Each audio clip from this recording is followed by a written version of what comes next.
সবসময় যেহেতু অনলাইন থাকা পসিবল হয় না, তাই তোমাদের কিছু কিছু জনের মেসেঞ্জারে কিংবা হোয়াটসঅ্যাপে করা মেসেজগুলো হয়তো তোমরা যেই মুহূর্তটায় করো সেই মুহূর্তটাতেই হয়তো আমি দেখে উঠতে পারি না, হয়তো তার কিছুক্ষণ পরে দেখি।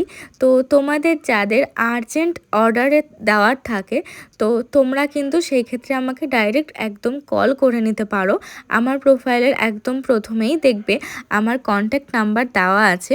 তো তোমরা ডাইরেক্ট ওই নাম্বারে কেকের অর্ডার পারপাস কিংবা ক্লাসের ডিটেলসের জন্য বা ক্লাসে অ্যাডমিশনের জন্য কিন্তু তোমরা আমার সঙ্গে অবশ্যই কন্ট্যাক্ট করতে পারো। আমি এরকম আমার অনেক ক্লায়েন্টের মুখে শুনেছি যে আমাকে ফোন করলে, তারা যদি আমাকে ফোন করে সেক্ষেত্রে আমি কি খারাপ ভাববো। না, আমি একদমই খারাপ ভাববো না, এটা আমার বিজনেস, খারাপ ভাবার কোনো জায়গায় নেই।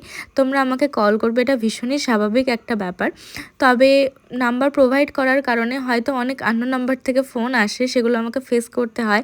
বাট যেহেতু বিজনেস, সেক্ষেত্রে কিছু করার নেই, এইটুকুনি তো প্রবলেম ফেস করতেই হবে। এবার কেকের কথায় আসি।